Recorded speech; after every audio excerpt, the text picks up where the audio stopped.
Hello and welcome to the Boredom Club podcast, episode 1. I'm Liz, I'm Seth.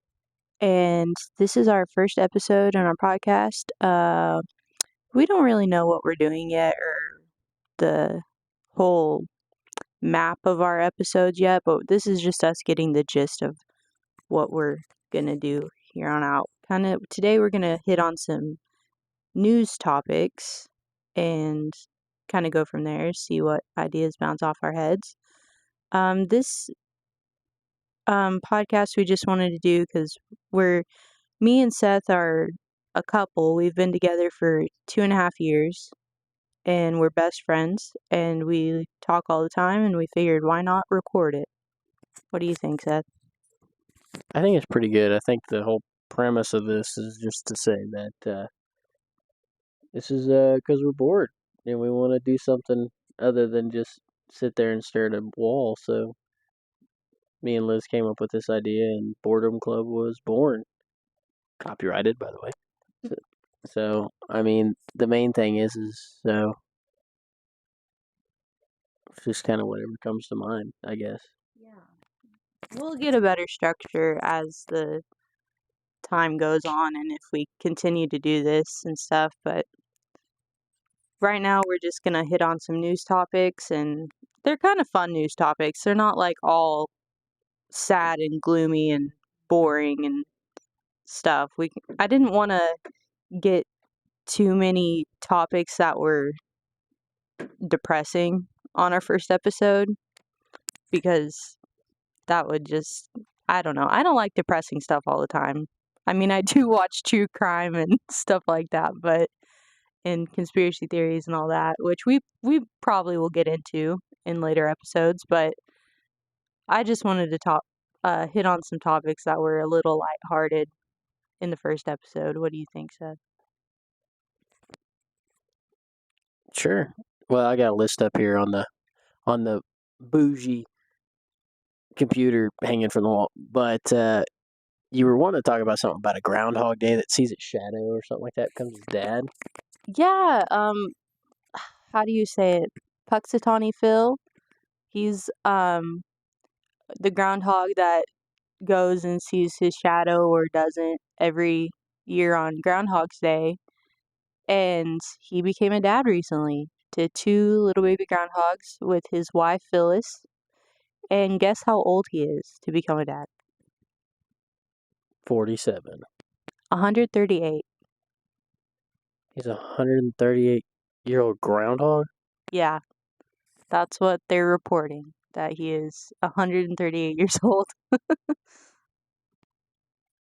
Late in the game, still getting it, dude.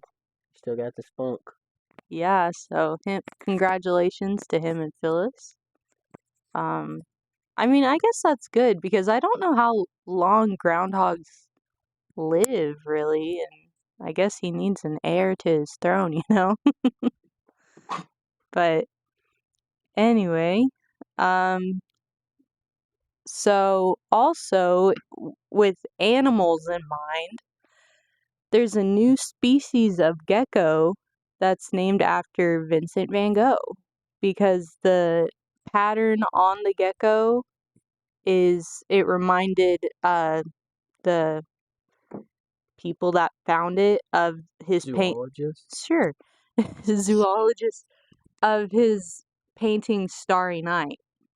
Like it's really cool. You should look it up and see some pictures because it's I don't know. I really like hearing about new species coming into the world.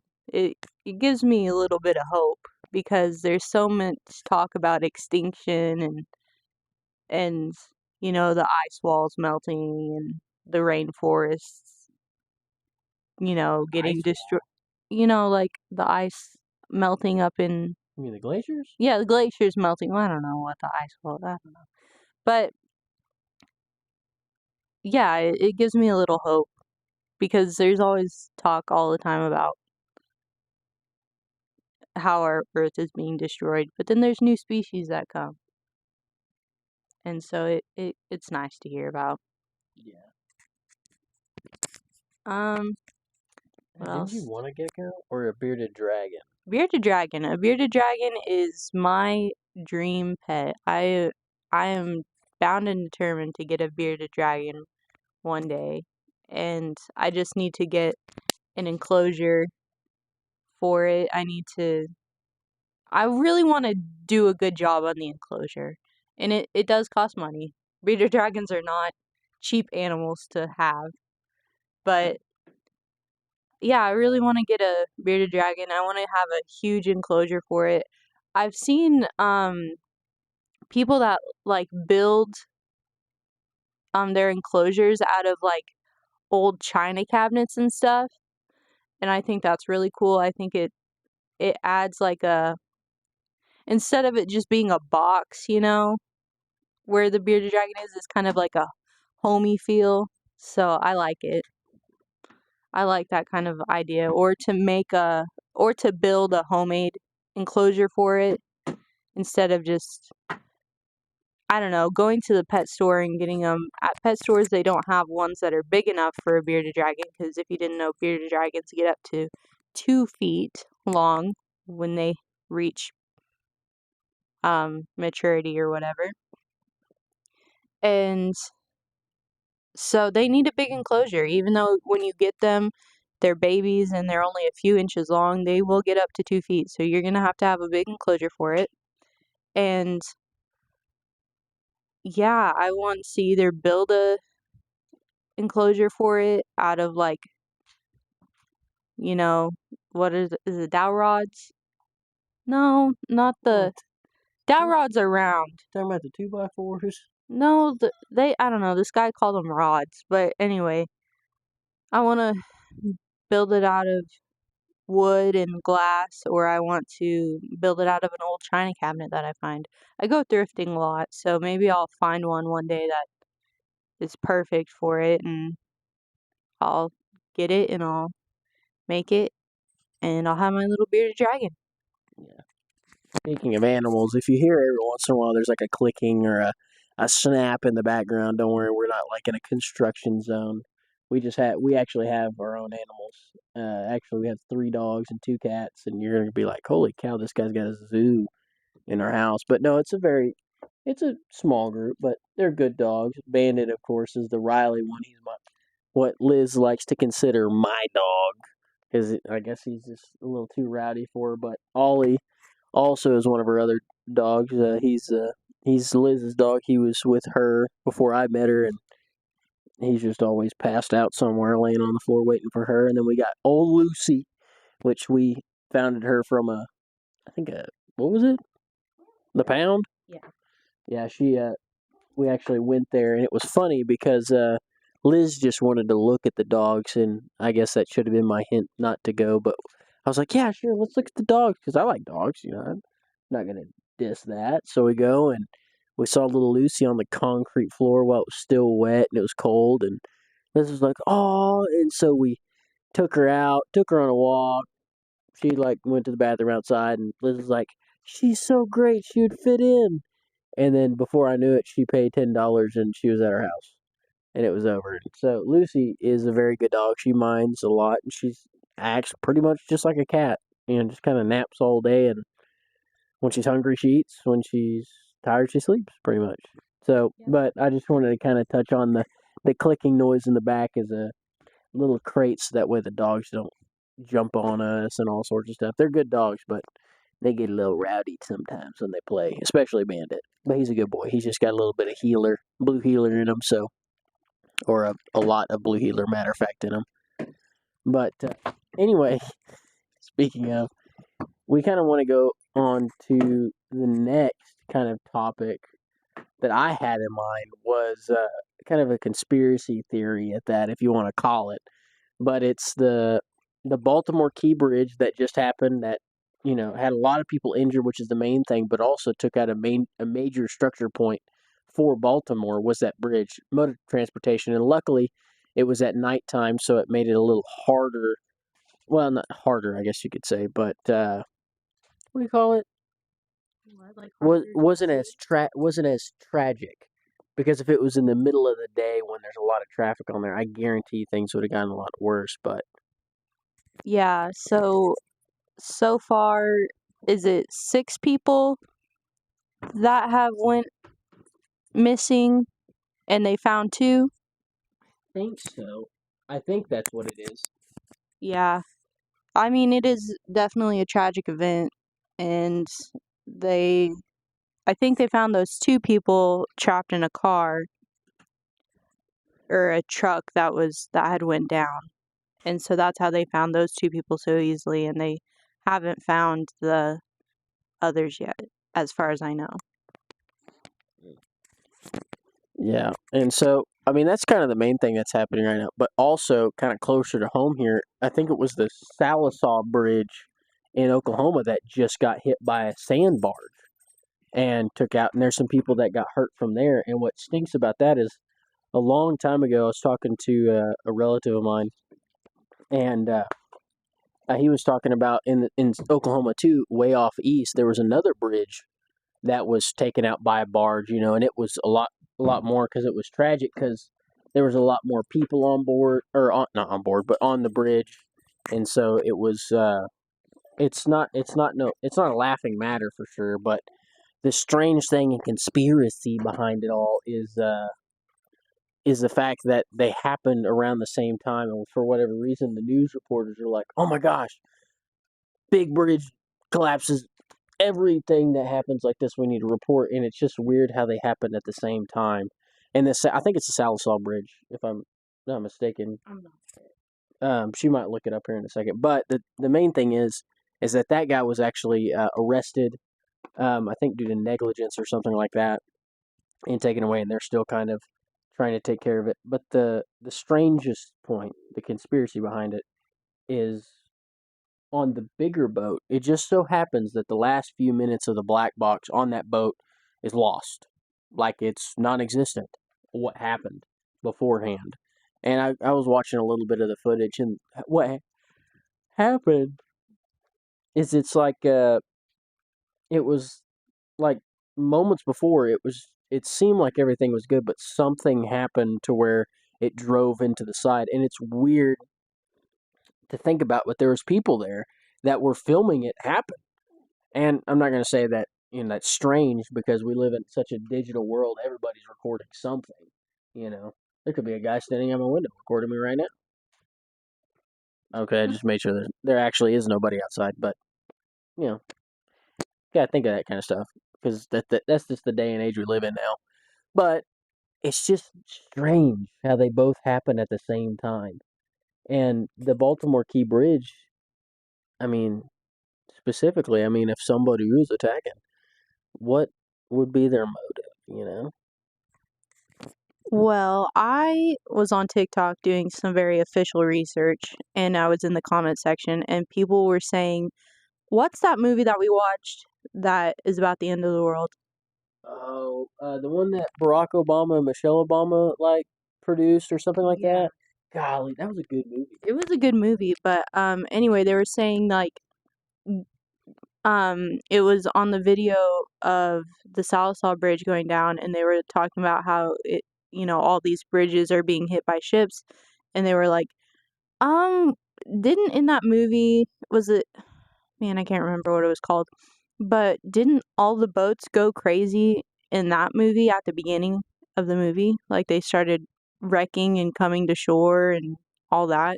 Yeah, hold on, I'm trying to think. Um, it was like the boats did, but it was the planes because it was a how do I put it? It was a technological attack because in that movie it was golly, it's been a while since.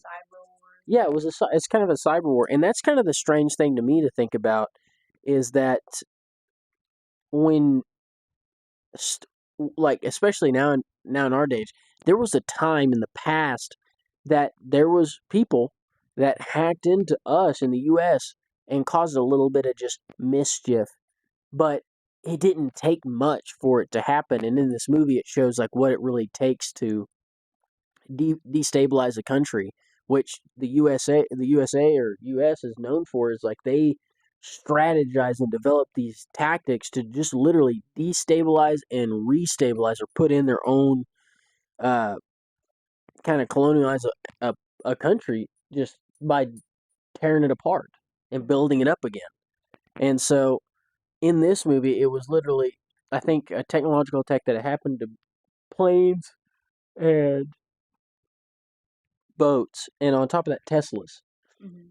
which to me would be crazy because in the movie it shows like all these brand new off the lot cars doing whatever. And what it was in the premise was is they were going to a main highway or mode of transportation, and they would wreck into each other, causing a blockade, making it harder for cars and people to run away and everything like that. And that's what I was thinking of, kind of diving into the rabbit hole. But yeah, in that movie, golly, what is that now? Things the way they are now, or something like that. Oh, let me look it up. Yeah, I mean, it definitely, you know, I don't know if every major event that happens on the news like that calls for a conspiracy, hat to be put on. I mean, I don't know, what do you think about that? Like, I know we should be skeptical of everything and should be thinking our own thoughts on it, but do you think that every little event that happens we should have a conspiracy about? Maybe. I'm still trying to look up that movie. I'm trying to figure out what it was, and I'm still confused. They said that they got another one in the works called Southside, but that's not it. It was like I can't remember what it was called. Leave the World Behind. There you go. That's what it That's not was. yeah, that's it. Well, and hold on. It says Leave the World Behind. Trailer stars Julia Roberts. Okay, she's in there. And it's Obama's produced Netflix thriller. And so the premise is like these people they rent a luxurious home. It's for the weekend and their kids, and it's a really really nice home. And I believe that how do I put it? It just stuff happens out of nowhere. Like they come there, all of technology just all of a sudden, poof, gone. And of course, the little girl in this movie is like, I just want to watch Friends, and or was it Friends or Lost? Okay, it was Friends, and she wanted to see the season finale, and she was really wanting to do it there. But then all of a sudden, these two people come back out of nowhere, which are the actual what do you call it? The Uber home or whatever. What do you call it? Airbnb like kind of owners of this home, and they're like, we were in the city. Um, Stuff happened. We couldn't really get. We didn't want to stay in town, so we wanted to come home and stay in our home. And the daughter of them is actually kind of a little bit of a something else. She's just. I mean, she deserved a spanking in her past because I mean she was really ornery to people like, well, it's our home, and don't get me wrong, if someone's staying in my home and I want to come home, I want to go to my own bed and stuff like that. But you know, giving to the previous world structure, it just leads to another thing. But essentially, it shows the whole world collapsing around them, and same thing goes with sound attacks. Also, is like there's a certain decibel, and it's really crazy going into science, which you may not have looked into it as much as I have. But there's a certain decibel of sound that if you can produce, will produce a black hole. Like it's just that's the power of sound in a way. But also it comes in the fact of there's a sound that just will tear your ears apart. And same thing goes with radiation attacks. But that's all in this movie, and you guys can go watch it and stuff like that, and kind of I guess comment and tell us how you feel on it. Because I mean, we liked it. I mean, it was good. Yeah, I think it's definitely worth a watch. I mean, it it's what would you call it? Like a thriller. It it's not too gory. I mean, there are some scenes with dead people and stuff, but it's really not that gory because most of the movie they're stuck in a house Yeah. by themselves and stuff. But it's definitely something to get your mind going, get you thinking about stuff. Especially if you're into conspiracy theories like we are. It's definitely I would say it's worth a watch. And plus it has Julia Roberts in it and love her. So, Yeah. Hey, don't forget Kevin Bacon's in that movie too. yeah, Kevin Bacon. Love Kevin Bacon. Oh yeah, really? Yeah. I Uh, see you, Kevin Bacon from the Matt and Kim song. I mean, the even if you aren't into conspiracy theories, I think it's always good to kind of like put yourself in a predicament, like not put yourself in a predicament like go and buy lottery tickets, but put yourself in a state of mind where it's like, what if, just what if this, and kind of go down the rabbit hole a little bit and kind of see what you find or what kind of answers you come across or people you meet. Yeah. I mean, yeah, it's definitely good. Get your mind going, get you thinking. It's just a fun movie to watch, honestly. Um, any other movie recommendations that you have? We haven't really watched many movies lately. I know. I mean, I mean, if you really wanted to talk about some movies to watch, I mean, there is Leave the World Behind. We watched that, golly, months ago. Yeah. I don't remember. I mean, it had to be months ago because I remember it like it was yesterday, but then again, I remember it like it was a dream or something I watched. But I mean, if you wanted to watch some movies that I recommend, I mean, if you haven't yet, go and watch the Wonka movie. That was actually really good. I got my dad into watching it, and he said it was all right, and I thought it was all right too. It's a definitely a different style to the Wonka movies, especially like Gene Wilder's Willy Wonka was a really good one. It's a classic. It's the goat of the Wonka movies for me, but changed my mind in the comments. But then you also got the Tim Burton's with Johnny Depp Wonka, and that was a very different spin, a little darker twist on Wonka. But then this one is completely different. And like I said, if you want to watch it with an open mind. Don't necessarily put too much into the movie. Just watch it as is, and you'll see that there's a different tale being told with this one in the early days of Wonka.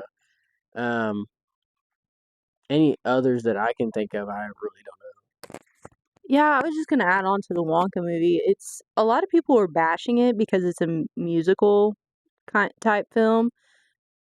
Honestly, to me, the songs don't really take away from the film. I know just a lot of people they just cringe over any musicals, so any musical they're gonna bash, but I personally love musicals. know. Yeah, I saw that. Like in the where he was like, um, what was it? We've got we've got so we've got so little to see and so much time. Scratch that, reverse it, and it's that kind of thing. They were bashing Timothy Chalamet because they thought it was really cringe that he said that. I don't know if you can hear that in the background. That's Bandit. He's a fanatic about that certain spot that he can scratch. But like I said, in the original Wonka movie, uh, Gene Wilder said that in the beginning when they all go in and it's the big contract that he's like, we've got so little to see and so much time, and he goes, wait, scratch that, reverse it, and then they continue on. It's an homage to that. Yeah. Um, yeah, I definitely think it's good. I like that they chose a different route for the movie instead of just making another version of the Gene Wilder Another film copy. like they did with the Johnny Depp version. I mean, the Johnny Depp version is good in my opinion. There's some definitely memorable moments in that film that they added on to it, but it's still pretty much the same premise as the first one. But this one was actually a prequel, so it made it more interesting. You got to see the life of Willy Wonka before he became the famous Willy Wonka. So I think it was definitely it's worth a watch, and especially if you have kids or something, Hmm. definitely watch it with your family. It's a good sit down movie for a movie night.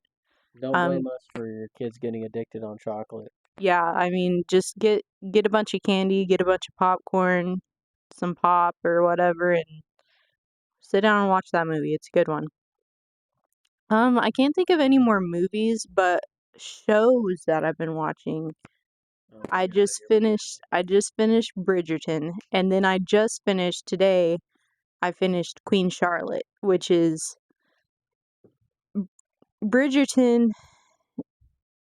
It's Queen Charlotte is like there's a queen in Bridgerton, and it's going through her life and how she became the queen and why the king is why he is in the show Bridgerton, and it's just worth a watch. I would definitely say watch Bridgerton first and then watch Queen Charlotte because when you watch Bridgerton first, you get the gist of the queen, you get to know her as a character, you get to love her and stuff, and then you get to know the king a little bit, but you don't know the king as much.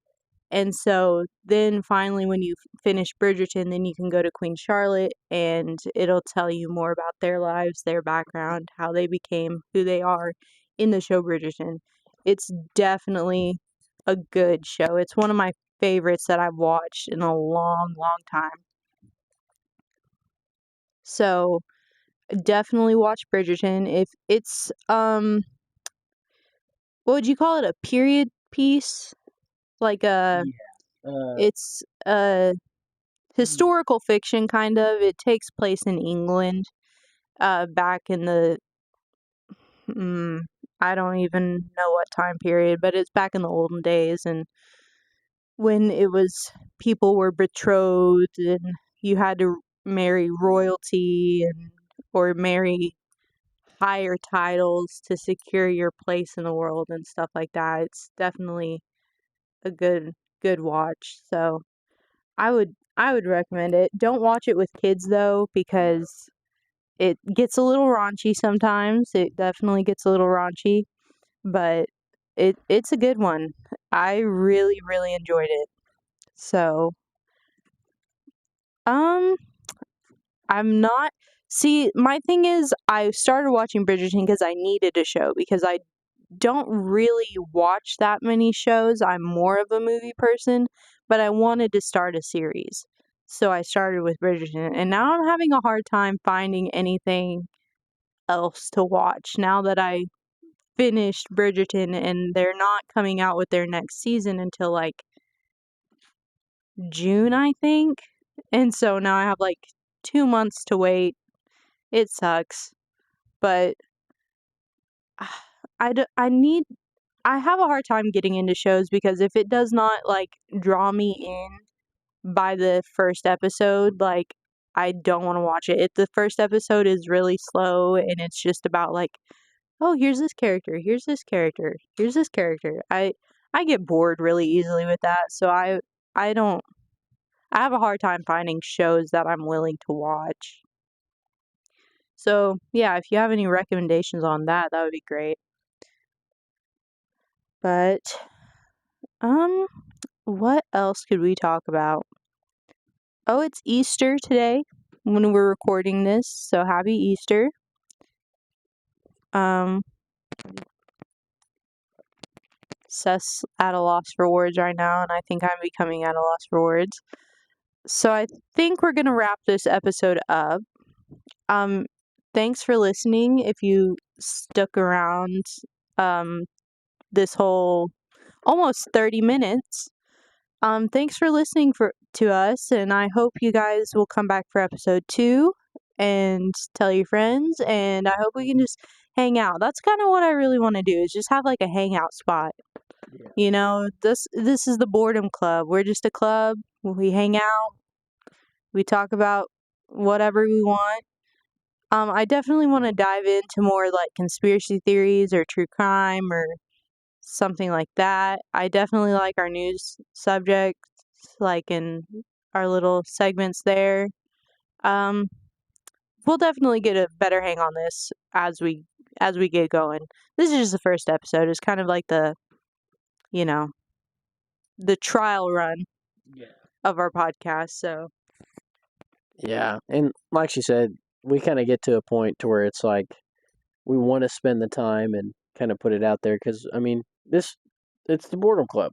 I mean What else would you expect? I mean, we talk about just kind of whatever comes to mind. And if there's someone out there who wants to put a comment on what we could talk about next time, absolutely go for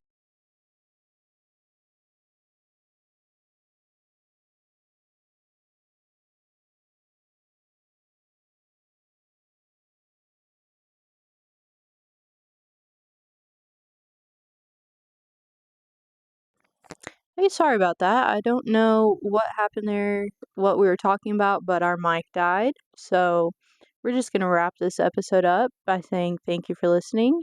And Thank we'll, you. yeah, if you hear Seth in there. But thank you for listening, and we'll see you on the next episode of Boredom Club.